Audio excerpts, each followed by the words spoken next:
And welcome to the Midday Show. I'm Jeff Everett. You're not laughing at the drum roll already, are you? No, I was chiming in. I was doing my own yes. Why don't you help? You never help with the drum roll. Most bands don't have two drummers. That's fair. The Grateful Dead did, though. Did you know that? Welcome to the Midday Show. I'm Jeff Everett. He is Mark Messina. Joining us today, and I practiced this like 10 times, so please forgive me if I still don't have it right. Alana Jajko.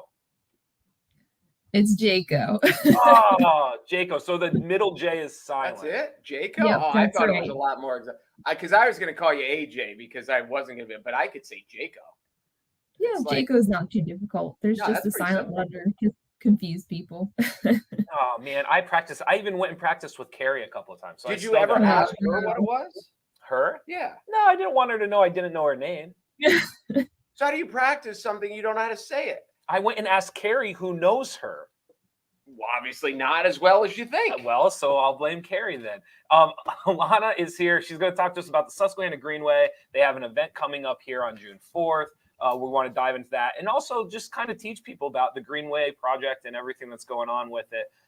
If you're a newbie like me who doesn't know a lot about the Susquehanna Greenway partnership, there's a lot more there on the website than what I had anticipated. So probably have a lot of questions for her. We do start the show the same way every day. You're going to be extremely disappointed. Don't get too excited. Mark, how are you feeling today? Mark is good. Oh, that's good. I want to feel like a winner today, so I wore my Dallas Cowboys shirt. So we're out of the gate rolling here in June.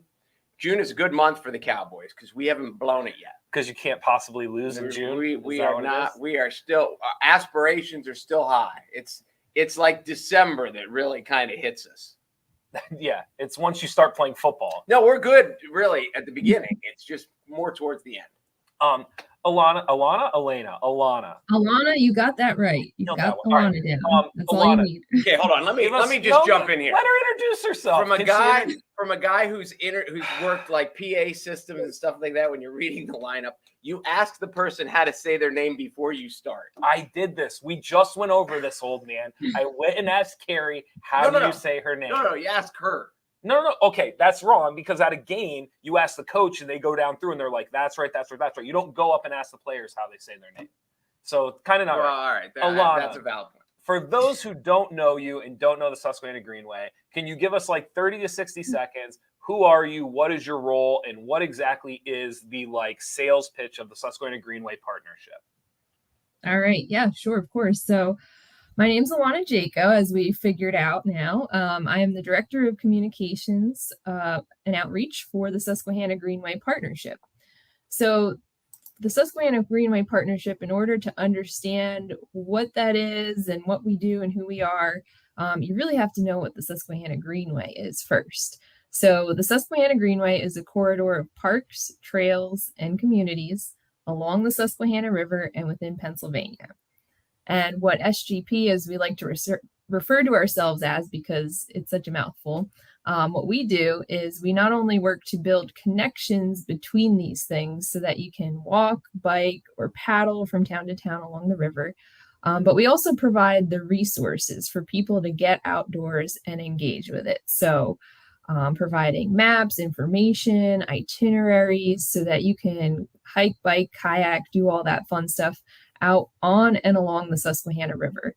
So a lot of my job is creating some of those materials, those maps, those brochures, communicating with the public, engaging our social media following and making sure they have access to those resources. And of course, planning all of our events throughout the season. Sometimes we have kayaking events. Sometimes they're just attending other fairs and festivals to get the information out to the public. And then we have something new and also on a very grander scale than what we're used to is the Outdoor Expo, the Susquehanna Greenway Outdoor Expo. So we're really pulling out all the stops this year to make sure that all of our outdoor enthusiasts in the region have access to everything they need to get outdoors and explore the Susquehanna Greenway. Huh. Well, that's not what I thought it was about. What did you think it was about? I thought it was more like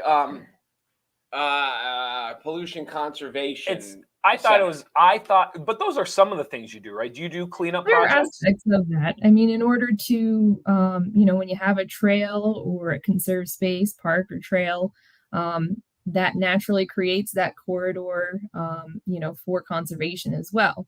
You're preserving the landscape in a different way. So it does go hand in hand. It's tied into some of what we do just kind of naturally. So that's also a part of it and a part of our mission as well. What are some of the, because I was looking up and you guys actually have a pretty neat map on here that actually shows like the Greenway and all the way through from like the top of the state all the way to the bottom. What are some of the challenges like connecting all of those?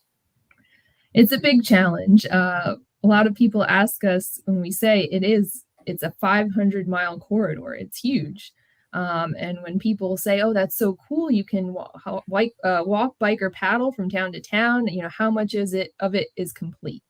And what we like to say is that the pieces are there, and we're working on building the connections. So a lot of the role of SGP is being a facilitator or a convener. We don't actually build or manage the trails ourselves, but we help connect the right people together to make those projects happen, whether it's existing trail managers, municipalities, county planners, that kind of thing. We get the right people together to make those projects happen, sometimes connecting them with the funding resources that are needed. We try to get the information about grants out there so that people can engage these projects. Another big challenge is that an average trail project from start to finish can take anywhere from 14 to 16 years. So it's a long turnaround, and we have a lot of work cut out for us for sure. The map that you mentioned is really handy. It's susquehannagreenway.org/map. If you zoom in, you can actually see, you'll see the green shaded corridor, but you'll also see trail labels of all the trails that exist within the Greenway. And you'll see coming out of those trail labels, you'll see these little orange lines, and those are the pieces that are already built. Those are the trails that already exist. So that's a good indicator to kind of get a sense of the Greenway and where we're at. And another piece that people don't realize is that there is such a thing as a water trail. The Susquehanna River is a water trail. It's a designated water trail. And what that means is that it's been mapped and the boat launches are managed for on-water recreation. So you can, bike down a trail. You could bike up a trail and paddle down and kind of connect to those boat launches. We do a lot of pedal paddles we see out on the Greenway. So there's a lot of fun ways to mix and match your outdoor adventures as well for both on water and on land. So here's a naive question. Like could Mark and I theoretically, could we paddle from the top of the trail to the bottom? Of the water trail? Yeah. Yeah, you can definitely do that. The Susquehanna River does have several dams, so there's a couple portages that need to happen. But like I said, the maps are out there. A lot of people paddle what's known as the 444, which is the 444 miles of the Susquehanna River from its headwaters in Cooperstown, New York, all the way down to the Chesapeake Bay. So that's quite a feat. It usually takes a couple weeks or months, depending on your rate of paddling. Some people do it in pieces. And then in addition to the 444 miles, which seems like a lot already, I know, if that isn't a challenge enough for you, there's actually an additional 228 miles of the Susquehanna River's West Branch. So we also have a West Branch paddle club for folks who want to paddle the West Branch as well. And that's broken into a little more further pieces than just the big chunk of the 444, so that some folks can get recognized for those smaller paddles as well. And we want to encourage that, recreation for all, and making sure it's more accessible to even beginners who, want to get their feet wet, pun intended. There's this moron that has an office right out there that just ran a marathon, and I told him how crazy he is. I don't think kayaking down a river would sound like painful, but it still sounds like a lot of work. It'd be more work to go the other way, but yes. Well, yes, paddling up would kind of suck more. For sure. So I mean, everything's obviously associated around the river, but you talked about the hiking trails. Did you mention bike trails, or was I not paying attention to that part? Do you have bike trails and hiking trails? Oh, for sure. Yep, there's biking and hiking trails. There's actually quite a lot of rail trails and biking trails right along the river's shore because naturally, especially up, you'll see a lot of them in sort of the outskirts of the coal region, like Luzerne County has quite a lot of levee trails because the railroad once went through there pretty frequently. So you see a lot of those rail trails. The very first rail trail in the United States is actually in Danville, Pennsylvania. It's just a short stretch. I think it's just a little over a mile, but it's really neat that the very first rail trail in the country is local here. So that's a pretty cool fun fact that we always like to talk about. We even have a video on our YouTube page that kind of gets into the history of that as well. See, now I think that would be more. I'm not that it's not work, but like I don't know. I just they're pretty level. I think biking is just so much more convenient because when you're out in the water, like what are you gonna do with your kayak? And it's like but you're not outdoorsy, so a bike makes way more sense for you. It's more practical. Than a kayak. It's more practical. A kayak is effort. I would pay money to see you in a kayak. Oh, I could like once you're out there, it's okay. Like I'm not saying it's unfun. That's just hard.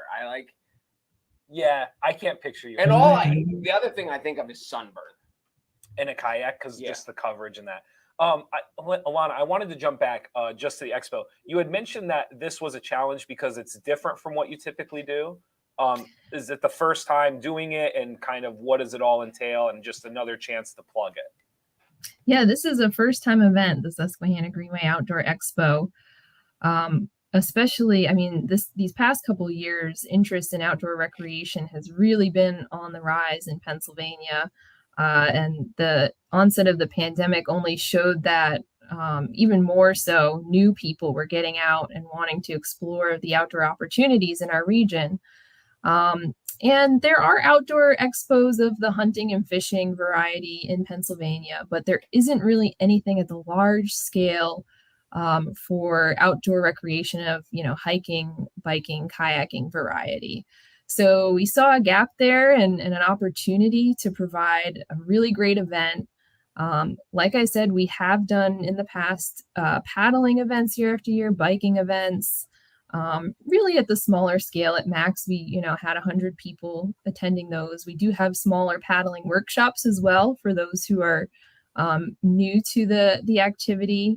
We partner with PA Master Naturalists and do a paddler's toolkit, which sort of introduces you to both paddling skills and the ecology of the Susquehanna River. But the Outdoor Expo is something at a much larger scale. This is a first-time event. This is our first year running it, but it has received a lot of interest, both at the local level and at the state level. So we're really excited to be pulling this off this year.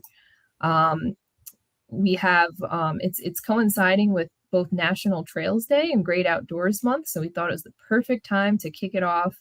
It is slated for this Saturday, June 4th, at the Shikellamy State Park Marina.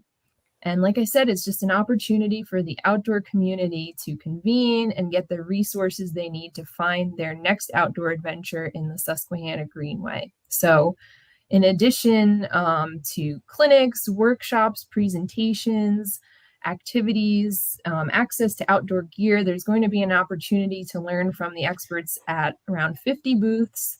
We'll have food trucks. We'll even have musical performances by local artists throughout the day. So it should be a really, really great event. We're really looking forward to it. It's going to be great. We're really excited for it. I mean, you mentioned the pandemic, and as you mentioned, your this business has been, there have been many businesses benefited by the pandemic. Golf is one of them because it allowed people to get outside, and so yours is right in that same genre. How much more interest have you seen? How long have you been with the Greenway Project? I've been with the Susquehanna Greenway Partnership since 2018. Okay, so how much more now are you seeing like interest in this than it was right before the pandemic? I'd say there was definitely a big jump. We gained that information mostly from our partners who manage trails. the Susquehanna Greenway Partnership, we don't actually manage or own any trails. We just kind of promote them and keep an eye on things and assist those projects kind of getting off the ground. But from our partners, I mean, the increase in kayak sales, bike sales, gear, trail counters were through the roof during that pandemic, especially the onset. Hold on, let me cut you off. What's a trail counter? So a trail counter is, some trails have them, some trails don't, but it's basically a little sensor that tracks how many people come in and out of the trail, Oh, okay. the trailhead. Yep. So that's how some of the data is collected. But yeah, we really saw a rise, especially for us, our big tracker was our website. And it was during the first year of the pandemic, our website engagement was twice as much as it had been in previous years. And the following years, it's kind of kept steady with that increase. So it shows that people are continuing the activities, even as we're kind of coming out of it, things are getting a little more back to normal. People are still interested in outdoor recreation. The funny thing, and we're still seeing it, is kayaks have really become coveted. During the pandemic, they were almost impossible to find at, the various stores and outlets because people were buying them. People wanted to get outdoors. We followed a couple kayaking pages on Facebook, and we saw one funny comment. A guy had said, "Kayaks, the new toilet paper," because they were just impossible to find. I think gear manufacturers are catching up with that now. And one of the challenges with planning the expo was that these gear manufacturers don't actually need the publicity. They don't really need events like this anymore. But in a region where we are, where outfitters are really spread out and far and few in between, I think it's good for those gear manufacturers to realize that there is that draw in our region. There's this need for additional gear and equipment. So we think, year after year, we hope that this event grows and really attracts those businesses to our region because people want it. They really want to get outdoors. They want that gear. They want that access to the resources and information. So yeah, we're really hoping it kicks off. Well, I'll tell you, when I knew you were coming on, I was like, wow, this is going to be exciting. Because I really thought it was more like cleanup and pollution and things like that. And I didn't realize, because I think you're right. Not only is the timing of society where people are trying to get outdoors again, but people want convenience because our phone and everything technology's made everything so convenient. And I think a lot of people would hike more and would do these activities more if they knew of a place to go find it. And I never realized that Susquehanna Greenway was that website that linked it all over the state, up and down, from state line to state line. So, Jeff came in admitting he didn't really know much. I kind of thought I did, and I find out I was very wrong. So this has been, this is cool. I'll actually check out the map because the other thing is you said, the thing about kayaking is I just say it's work. It's a good workout. And one of the beauties is you can coast. It's better than a bike because you can always just stop and rest. So it's it's a workout, but it's not a killer.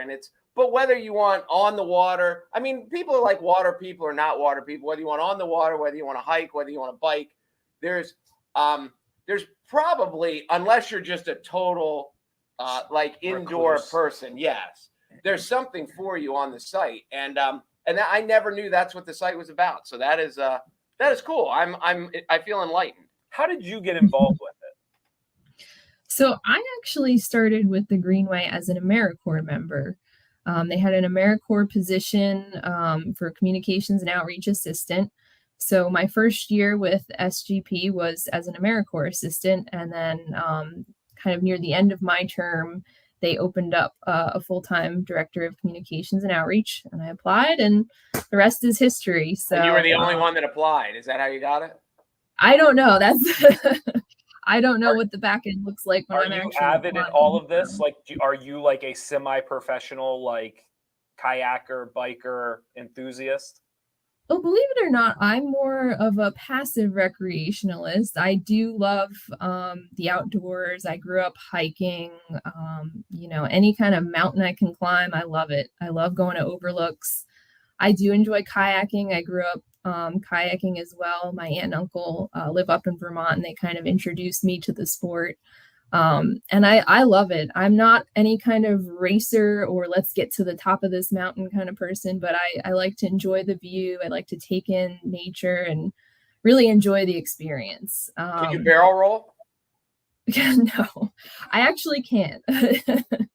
But it's something that, I mean, the Susquehanna River, it's not a very fast flowing river. It's, unlikely that you'll flip. It always happens. I'm not going to say it never happens, but you can definitely, if the safest thing to do is, if you can't roll and you can't kind of flip yourself back over, you don't have that skill set, is to just kind of hold onto your boat, kick yourself to shore. That's kind of the best way to do it. But we definitely recommend planning before you take any trips out on the river, knowing where your boat launches are, where you need to shuttle yourself, knowing the safety numbers. We think planning is overrated. And if you watch this show on a regular basis, you will. Okay. Well, with a kayak trip, you really have to. That's kind of our. I feel like we would be the people to get to the end of the trail, and then we'd look at each other like, what do we do now? You know what? I actually, not in the river, but on a creek one time, we did that, and we had it planned, and we were going to tube down, and we had a cart one end and a cart the other, and we went down a while, and then we realized we hadn't gone very far. We got up and walked back to the first car because we didn't even go as far as you thought you'd gone. So one time we overplanned. Alana, before we let you go, is there anything else that we can look forward to? Is there anything else Susquehanna might be planning down the road? Anything that we should be looking forward to this summer? So like I said, we do have several paddlers toolkits, which are those workshop sessions where we have both the paddling skill set and ecology presentations in the morning, lunch is included, and then we go out for a half-day paddle to kind of test those skills. The next one is actually on June 25th at the Montour Preserve. That's just north of Danville. And then later this summer, we are going to do a Susquehanna sojourn on the lower North Branch from Berwick to Bloomsburg. So we haven't quite yet opened registration for that, but our kayak events always sell out. So if you're interested, definitely keep an eye out for it. Follow us on social media, Facebook and Instagram, and even sign up for our email newsletter, because we always send out, tips and where to go and how to get outdoors this season, including our events. I will also recommend that anyone who's interested in the Outdoor Expo to follow the Facebook event, Susquehanna Greenway Outdoor Expo. We've been posting every day in there updates and more details on who's going to be there, what activities are going on. That's the best place to kind of stay up to date. And then we also have a separate website for the Expo because it is so huge. There's so much involved. It's SusquehannaExpo.com. Which is awesome, by the way. We have it's really well done. So that's this Saturday. And what are the hours again? 10 a.m. to 4 p.m. And we've got a packed schedule. You can sleep in after your night on the town Friday night. Catch the Expo. I bet you could barrel roll. I'll bet you would be good at it. I would be good at the first part of it, and then the second part would be my challenge. Well, once you get your momentum, then it's just easy. Then you're just going? I think so. I think you could do it. Could be a struggle. Alana, thank you so much for coming on. I'm sorry Carrie got your name wrong. No, that's all right. Can you say her last name? Can you remember it? Yeah, Jajko. Look at you. Yep. Look at you. Yeah, you got it. Yes, I'm trying. Well, thank you so much for coming on. Good luck with the Outdoor Expo. Again, Susquehanna Greenway partnership. You can find them online, and you can find the Expo online as well, and you can join the Facebook event. I assume this is my last dumb question. Is it susquehannagreenway.org? Is that your website? Yep, you got it. And we're actually releasing a new website later this year. You can tell it's a little outdated. We still have a lot of great information on it, but we're really looking forward to launch that new site probably partway through the summer here. So keep an eye out for that as well. Well, and just so for any outdoors people who didn't know of the site or didn't know the map sounds like I don't want to say the holy grail for an outdoorsman, but that would be certainly worth checking out if you are any sort of an hiking, biking, kayaking. I know I'm going to check it out. It's too bad we don't have it pulled up here. That would have been Everybody loves a good map. All right. Thank you so much for coming on, Alana. We appreciate it. All right, no problem. Thanks for having me. Awesome. All right, let's see. Do you want me to try to go back over there? No. I think we can. I think we're good right there. I mean, we're on the wrong sides, but I think we're good right there. Oh, that's true. Did you ever notice? Does that work for you? Yeah. Did you? Is this just driving me nuts, or am I the only one? When you get like a movie poster and it has the names over the wrong people, have you ever noticed that? Oh yeah. But it's because of. Is it by billing? Is it by alphabetical order? Why does it do that? But when it has when there's a guy and a girl and it has them backwards. The Goodwill Hunting poster. Exactly. It has them backwards. It has them flip-flops. That drives me insane. Does it really bother you that Why much? wouldn't it? Why does it have Robin Williams' name over Matt Damon and Matt Damon over? Why wouldn't it just flip it? I don't know. Well, thank you to Alana again for coming on. Really, really neat. That is not at all what I thought. Me neither. I thought it was more about green, like controlling litter and pollution. That's what I thought. And I thought it was all about pollution and and cleanup. That's what I thought it was all about. I had no idea. But it's way more recreational than what I ever would have given it. And the timing of it is right, because I could have told you this before she went on. I wouldn't have known it was doubled. But if you would have said that the hiking and the kayaking and all that stuff has gotten more prevalent since the pandemic, I would totally agree, because I know, all the things, golf certainly took off after the pandemic. But to know that they were selling out of kayaks and they couldn't get them, and it was, the toilet paper of the outdoor industry, I would have never guessed that it was that prominent. So I remember going to Dick's and they were sold out for quite some time. I believe it.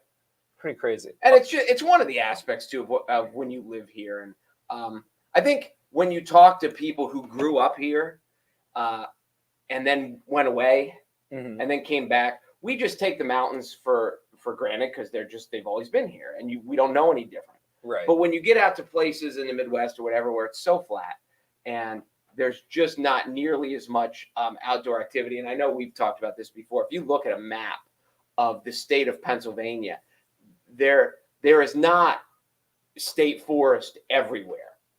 Up here, there is. Right. In our region, it's a lot. But you get to others, and there's just little pockets of it. So we are really fortunate from the outdoor aspect of it. And, she mentioned, depending on where you're at, here in Williamsport, we're on the west branch of the Susquehanna, but over there, have the north branch. But it is, it's such a prominent waterway.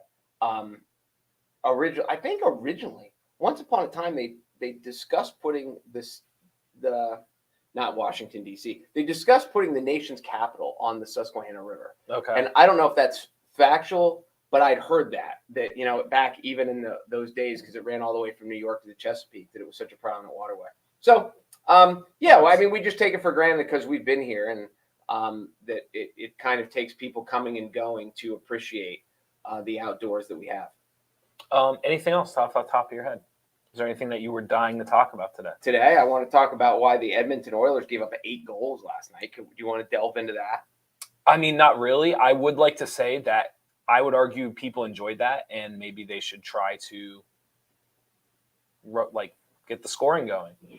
The score 8-6 is too much. You think it's too much? It's too much. Interesting. So you think that hockey couldn't be improved by the average goals scored in a game being 10 or higher? Really? No, you got to work for it. I will say, I meant to say this yesterday and I forgot because we had Joe on.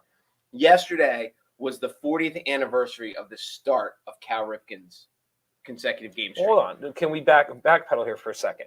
Football scoring has gone up. Mm-hmm. I think most people appreciate it. Yeah, to a degree. You don't think so? A goal is like a touchdown. I know. So last night's game was 8-6. Yes. So that would be 56-42. Okay. Nobody likes a football game that's 56-40. Basketball scoring has gone up. It's never been more popular. Baseball Are you scoring. Sure it's never been more popular? Basketball? You don't think basketball hasn't? It's more popular now than it's ever been. No.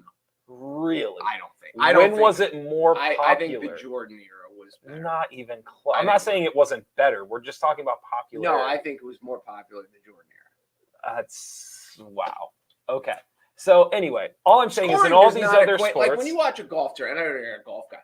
When you watch a golf tournament, when the winner or the leader is 7 under, It's a way better tournament than when the leader's 24 under. You pick the weirdest comparisons because Like, golf isn't about scoring. Sure it is. Ease of scoring does not make a sport better. Like in hockey, when someone scores, it's an event. In basketball, when someone scores, it's a trip down the floor. Okay. So like, there's a, you're not, 8-6 is not supposed You know to what? All I'm saying is, you know what people really like when Patrick Mahomes throws a bomb and someone catches it. You know what people like when Stephen Curry makes a three. But they you like know when what it's people. hard. You know what people like when Aaron Judge hits it 100 feet over the fence. But like, if he hits all 7 of them a night, it wouldn't be that big of a deal. I don't know. I think people would still like it. No, I disagree. It has to be a challenge. Really? Yeah.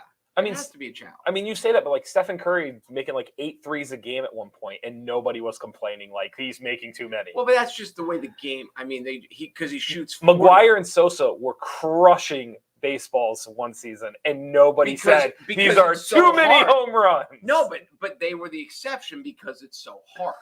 That's why. Hey, listen, if you watch a hockey game and it goes 1-1 into overtime, it's riveting. It is not dull. That's not my argument. My argument isn't that that's not riveting. That is 100% riveting. You are correct. What I'm saying to you, though, is like on a normal average, typically in sports leagues, when the average scoring goes up, popularity goes up. That's what I'm saying to you. More home runs get hit, popularity goes up. More touchdowns get thrown, popularity goes up. Stephen Curry hits more threes, popularity goes up. I think there's a balance between how easy things are. I guess that's the difference, though, is I don't think it's easier. I think these people are more impressive. Who? Like, I think the Mahomes. I think the Mahomes and the Currys of the world. It's not that what they're doing is easier. It's that they are freaks. Like what they're pulling off is incredible. They've made football scoring easier. You know who's not impressive? Who? Everyone playing defense for Edmonton and Colorado last night. They were not impressive. Yeah. So anyway, what else do you got? So anyway, the Cal Ripken streak, 2,632 straight games. It started. I'm not impressed. No, it was like he played every day for like 13 I'm years. not impressed. And it was funny. It was fun to live through it because people were like, they complained about it and it was selfishness. And anyway, so 40 years ago yesterday. Wait, what was selfish about it? Because they said he should rest, and like whenever he got into a slump, you know, in baseball, guys get a day off once in a blue moon. And interesting. They said that he should, that he was putting because he started every game. There was no gimmicky like he rested all day and then he pinch hit in the 9th inning, or he rested and he pinch ran, because those would have all counted because he would have played. Yeah. He started every game for years. He played every inning, and then they got rid of that and then in blowouts they're like, you can come out and rest. But for like, I think the first 4 or 5 years of it, he played every inning. Is the home dugout always the third baseline? In most baseball, it's first baseline. Oh, okay. There are exceptions. I know the old Oriole Stadium, it was third baseline. I think it had to do with the original locker room configuration. Design. A lot of high school fields, they do because of where the sun is. Yeah. And they don't want to stare into the setting sun, sure. So they make the visitors do it. But interesting. Most of them are first base. I just don't like, this sounds so stupid. It's probably the least, like, when you think of records and things that were like super honored, like over the top, like recognized, the Cal Ripken record, I don't understand he never the got fanfare hurt. for it. He never got sick. He never got like hit by a pitch and broke his hand and couldn't play. Every day for 13 years. Every day. And they play 162 games. Every day. Yeah, but he's like, again, I think playing third base is a skill. I wouldn't describe playing third base as like a physical feat of like endurance. No, but there's I mean, you just think of all the aspects of life. Like, I think it was Mike's rookie year. Mm-hmm. He got food poisoning. Okay. And they had to push his start back like 2 or 3 days. So you're impressed by this? So like the fact that somewhere in like, haven't you ever been so sick like you couldn't stand up, you couldn't keep food down? I get that. Like it didn't happen to him for 13 years. I get that. So to you, this is it deserved the fanfare and what it got. Really? Yes. I don't get it. I don't really get it. I just don't get it. It's like he's trotting to third base. He was very good at it. You obviously have to be skillful to play third base. All I'm saying is like the idea of being able to just show up and play third base every day more than anybody else. I think it's a value, but do I think it's like a fanfare record award? Like I just don't understand. I don't get it. Okay, I get on any given day for someone's ability to run out to their position and play is not that big of a deal. Mm-hmm. I get that. The thing that's incredible is he never pulled a hamstring. He never. But I don't know if that's a skill as much as it is just like dumb luck. And maybe it is dumb luck. Maybe he was like, but the fact that it never ever happened to him. In 13 years. Here's what I would say. If I were Cal Ripken, which I am not, if I were Cal Ripken, like a tinge of me would be bothered by the idea that I am not remembered. I'm assuming at some point he was an all-star. Oh my God, he was a two-time there MVP. You go. Two-time MVP all-star. And here's what I'm saying to you. He gets remembered for the ability to trot to third base every night. And all I'm saying is I don't think that's a fair I don't think that's a fair celebration of Cal Ripken.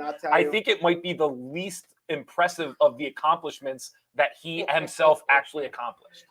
I'll tell you that. Well, first of all, and he started at shortstop. He only trotted to third when he got old. There you go. But there was a long time, as I take a drink, that was my dramatic pause right in the middle. I hear you. There was a long time where he was of the same thing. He's like, I'm an MVP. He made the All-Star team like 15 years in a row. And he's like, and this is all anyone talks about. Yes. But then he got to the point where he was like, he embraced it. And he's like, if this is what it's going to be, then go ahead. Like, yes, I am the Iron Man. But he was in your boat. He's like, listen, I'm a really good player. I'm just not a guy that shows up every day. But then it became, there's part of that what I think it became of it was there's this like American nostalgia-ism of because he does show up every day. Okay. And there's like, because there's a lot of people in whatever their profession is that just don't show up every day. And and in any professional sport, you just can't phone it in because everybody's watching. It just comes back to the idea of like, I don't think I'm saying it's not impressive. I think what I'm saying though is like what people garnered about it. And this idea, like, I think there's way more impressive things about Cal Ripken than that record. And I certainly never would have viewed, like, I remember being a kid and it being like this big countdown and like the night of, and and I remember even as a kid thinking to myself, like, we do know this guy's an incredible, like him actually showing up is like a 10th of what makes this guy really, really great. And I don't understand. Well, this is what I'll say too. And I'll tell you this, Mike pitched the day he broke the record. And as we counted through, we're like, because he pitched every fifth game, 1, 2, 3, 4. You knew for like 2 months, like after the All-Star break, like he's been no rainouts. If we get no rainouts. So all we did was pray for no rainouts for 2 months. Because we're like, if they don't rain out, he's going to pitch that day. Sure. So that was cool. No, I do. What is fascinating about it is just the aspect that nothing got in his way. But you're right. There is a dumb luck about it. Like, why do people who are really healthy, why are they healthy? Is it their diet? Is it genetics? Is it just dumb luck? But you know what I really disagree with? To the luck of it. You know what I really disagree with is when schools at the end of the year give out the perfect attendance. Oh, I disagree. Okay, but here's my thing. Like, like if you go to school for 180 days and I go to school for 179 and I got the stomach bug one day and you didn't, that does not make you, it doesn't make you a better student. It doesn't mean that you're like stronger than me. It doesn't mean anything. You're just you're giving a certificate for something that doesn't actually stand for what you think it stands for. Because to give a perfect attendance award to like a 5th grader, you're like, yes, like I'm happy they went every single day, but it doesn't mean that the kid that only went 179 days is any less worthy. Well, they are less worthy. No, they're not. Though. I mean, I do get your point. Because they might have not wore a coat home from school one day. But it's also the aspect of, like, he didn't take a half day off. He didn't, he didn't go to the dentist at 10 and not come back. He didn't, there is a reward for, there's something about just showing up and doing your job every day But there's something about but this is what- reliability. Correct. But this is, yes, because availability is the best ability. But what I'm saying is, Well, availability, reliability. that's what I'm saying. dependability. Yes. But what I'm saying though is like, you're talking about it with a little hint that like there's no circumstance to it. And all I'm saying is like there's huge, like for example, Are you talking about school or are you talking about Ripken? both. And Okay. so what I'm saying is like, if Cal Ripken's I'm assuming he had a wife, and if they had a kid, and that kid They induced and their her, first kid, They there's induced her on an off day. Now, what if they couldn't, or what? You know what I'm saying? And that was And part of. See, that's part. Okay, but this is what I'm saying though, is like just because these aspects of his life maneuvered or fell the way they did, I don't think that means he's any better or more valued than the person who maybe 2 or 3 times in their career went and saw the birth of their child, or stayed home with their dying grandmother, or did whatever. Like, I just don't think that makes them less valuable or worthy. And that's where you're wrong. So, but no, this is true story. He has 2 kids, a son and a daughter. Mhm. I think the daughter was born in the off season. Okay. One of them was, and that this was part of the debate. She was pregnant and she was due during the season. Okay. And it was the whole, and she's like, I am not, because like in Baltimore, this was mostly it was a beloved thing. There was a small percentage of people who said it was selfish and all this stuff, but people loved it. And she's like, I'm not having this kid wearing this scarlet letter for his whole life saying, you're the one that ruined your dad's dream. So as they got close, they induced labor on an off day. So he could, but that was one of the debates. What if she goes into labor on game day? Totally. And he's like, well, I'm going to the hospital. And Yes. like, you know. But see, don't you get the point I'm making though? Doesn't that help my point? No, because of all the people who've done this for all these years, he's the only one that's ever done. There are 2 guys that have got to 2,000 games. Listen, so I'm not saying it's not statistically impressive. Good. What I'm like statistically, like odd wise, it's incredible.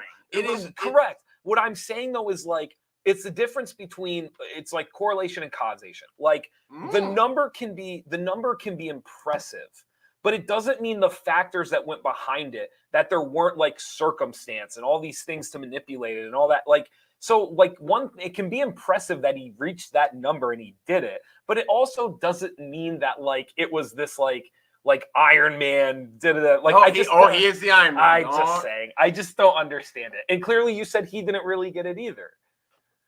He finally bought into it, but you were saying like he didn't, for him, it was a little bit kind of like, I did a lot of other great things. I'm a good player. I do more than just show up. When I show up, I get a lot of hits. No, that was part of the irony of your statement that he felt the same way.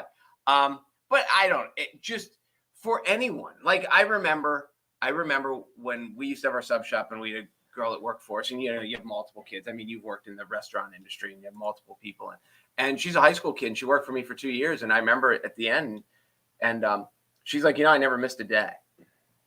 And it's 2 years of a kid who's working probably 2 or 3 shifts a week. Mm-hmm. But in that aspect, it was a really big deal because so many other people, and you're just like, whoa, who cares? So she showed up 3 days a week because she's the only one. There was nobody else who was even close. Yes, but so this is the point I'm making to you, though. If she says, over 2 years, I only missed 2 days. What I would say to you is I don't think the gap, I don't think the difference is so significant that one would get like a plaque and the other wouldn't. No, see, that's where you did. The difference, and I'm going to explain this mathematically to you. And this is then I'm going to explain it mathematically. The difference in life, the difference between 0 and 1 is so much greater than the difference between 1 and 2. And because, for example, if you go home, if the answer is how many times have you punched your girlfriend? If the answer is 0, that's right. Okay. If you punched her 1, the difference between 1 and 2 is not that big of a deal. The difference between 0 and 1 is a huge deal. Now I'm going to flip it on you because the difference between 0 and 1 is huge. Is huge. But here's the difference. If I work for you for 2 years, and let's say it's 250 work days, so that's 500 total work days, and I only miss 1 or 2 days, right? So, and you missed 0, but I missed 1. The difference between 0 and 1 is 0.0001. So the point I'm Correct. making, so the point I'm But making it's to you is just no, so no. much So more when you play significant. baseball for 13 years and you play 162 games a year, the difference between Cal Ripken never missing a game and some other dude missing 5 is literally .000 something. It's huge not. That's the point because- I'm making. Because Cal won 2 MVPs. Yes, he did. The difference between someone who won 2 MVPs and someone who won 0 MVPs is enormous. I Even though it's only agree. 2. This is the difference. I agree. When you're putting it into the context you're using, I agree with you. There's a huge difference between 0 and 1. The context in Cal Ripken's record, where you're playing hundreds, if not thousands of games, and then the idea that the difference of him missing 0 games versus some other dude missing 5, the gap is almost nothing. It's if you break it down by percentages, it's literally .000. No, I get that. Okay, but so but the you gap, have to so look at it. it's nothing. You have to, it's not nothing. It You have is to- nothing. you That's have the to point I'm look at making it. to you. You have to look at it From numbers, like from I the- just did. from the mesmerizing just of life. No, we're talking about numbers right now. You said you have to look at it from numbers, so we are. We're looking at it from I numbers. looked at it from the difference between 0 and 1. And I But did in- too, in but I just life- used it correctly, and you used it a different way. In life, just the ability, because nobody else could do it. Nobody goes 13 years without being sick or hurt or whatever. Like, Yes, and so what I'm saying to you is like I think dumb luck played a part in this. Like I think absolutely circumstance. it did. I think It circumstance. absolutely And so did. all I'm saying to you is like, But isn't that neat? it is. It's super neat. That's why I said to you, I think it's statistically impressive. It's an anomaly. Like I Correct. agree with all of those things. All I'm saying though is like you look at the fanfare this dude got for missing 0 games, and all I'm saying is if I missed 3 games, there's no fanfare. But I was 99.9 something as close to Cal Ripken was. But that's what I'm saying to you. And the difference get it, between but- what he got and what that guy got is the gap is so wide, This it's is what I think unbelievable. too. If you take at any job, if you take some Joe Schmo Mhm. who showed up for 5 straight years, Yes. he didn't miss a day of work, Yes. and you take someone else who in Yes. that same 5-year span missed 5 days of work. Yes. That's There- a day a year, by the Yes, way. Okay. I did that simply to that the dude or the chick who showed up every day. There had to be days where they were sick and didn't feel like it, and it meant something to them. But see, this is do it. this is the difference between you and I. They're either both getting plaques or neither of them are getting plaques. Because the difference between the two is so insignificant. It is. There's almost no difference between those two people you just described. Yeah, and there's almost no difference between the scorecards of the 2 guys who played golf last weekend in the PGA and lost, and after they played 72 holes and one guy took 213 shots and one guy took 200. What's the difference? Well, that's one guy won and one guy lost because it was a point, or it was a stroke. Yes, but that's the game. So there is a big difference. That's the game, though. The game is not to in baseball. You give them both plaques? In baseball, the game is to win the game. It's not to necessarily showing up's important, but then you have to play the game on top of it, which is my whole point of what Cal Ripken did once he showed up is way more impressive than the fact that he showed up every time. And see, I mean, I don't necessarily, there's a lot more people who have put up the numbers that he put up on the field. Yeah. He's a Hall of Famer. He's one of there's a little bitty group of those people, but there's more people in that group than in the group that he's okay. And Let's say you have 2 employees. Let's say you have 2 employees, right? Because you use the so you have 2 Is employees. one from Blossburg? No, so you have 2 employees and they worked for 5 years, right? Yep. Let's say the dude who never missed a day was an average employee, but he never misses a day. Then you have all of a sudden you're better than average. Okay, but then the next the other one who misses a day a year, right? That was your example. Yep. He's your best employee. Okay. Your best employee. Okay. Okay. So you can't tell me that your best employee is not more valuable because he only missed a day a year versus the guy who showed up every single day but is an average employee. I would say if you show up every day, you can't be average. There's no way to be average. Really? You don't think people just wake up and show up? No, I think if you show up every day, you are now above average.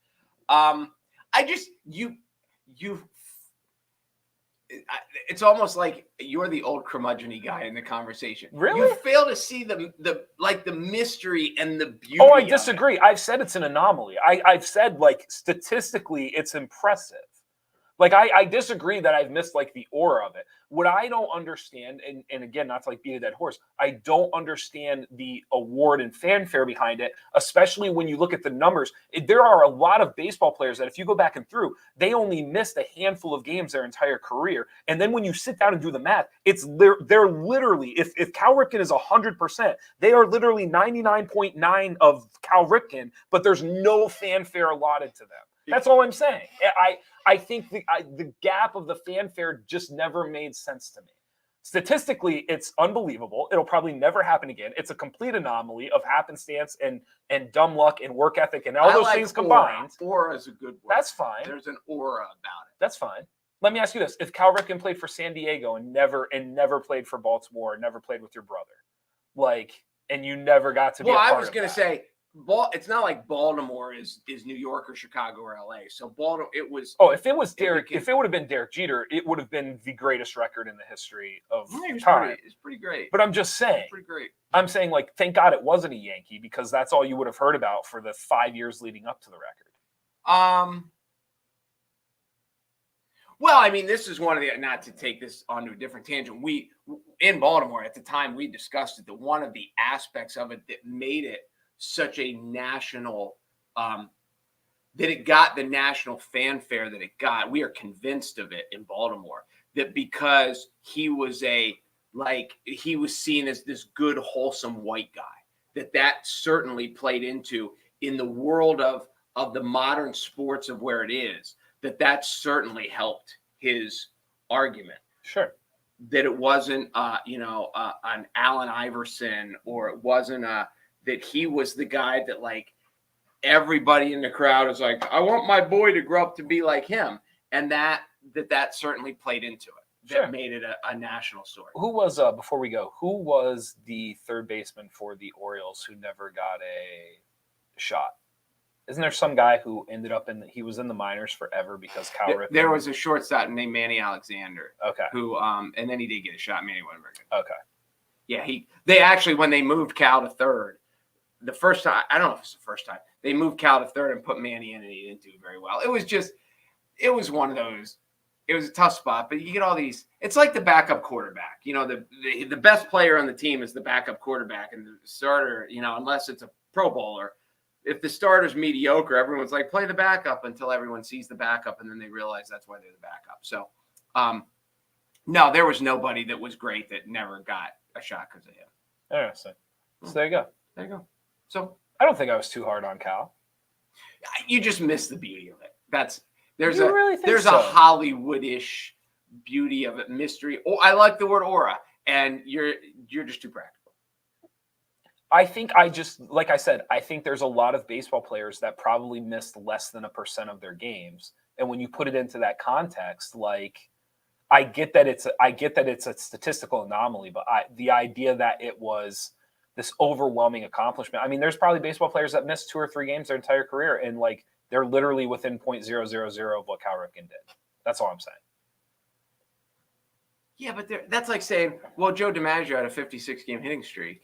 And I mean, there's lots of guys that in 56 games probably hit in 54 out of 56, or maybe not like that, but so that they were close. So he got a hit in every game. Were they 54 in a row, though? It's because he got a hit. Well, hold on. Was it 54 games in a row? He was 56 games. No, just in 56 straight games he got a hit. I understand that, but the example you're giving, you're saying someone went 27, then missed a day, and then had another. I'm sure they did. Right. But what I'm saying is if someone had a streak and they went 55, all I'm saying is 56. all I'm saying, right, and I understand that, but what I'm saying is that accomplishment, the gap of that accomplishment is not as far off as people would like to think it is. No, but I think, is Pete Rose second with 44? There's still a big gap there. And I think DiMaggio, after he didn't get a hit, I think he got a hit in 18 straight again. He has it's even more impressive than, it was 72 out of 73 or something absurd. Yeah. But anyway, I don't know. I just, there is, yeah, I've made my statement. I feel like I ruined the record for you. No, you didn't ruin anything. It makes me feel sorry for you. And then first of all, you don't understand Top Gun. Second of all, I understand. The problem is I understand Top Gun. Why is there a golf tee on your desk? You don't even play golf. What, the golf tee? Yeah. I used it to like scratch. So you brought that on purpose? You didn't just find it? And No, I think Jerry set it on my desk one day. okay. And now I just noticed use it was there. And if there's like plastic wraping on something, like I'll You like cut run it down and just kind of random stuff like that's that. good. Oh, thank you guys. Thanks again for Alana for coming on. That was good. I knew nothing about No, it. I learned a lot. No one's watching anymore, right? The Outdoor Expo. No, so you're fine. So no, that was cool. I did not know. I just learned a lot about Susquehanna Greenway in general. That's not what I thought it was. All right. Thank you guys for watching Midday Show. Be sure to go to NorthcentralPa.com for all of your local news. That's it. Play some defense, Edmonton. Or play some defense. I'm Jeff Everett.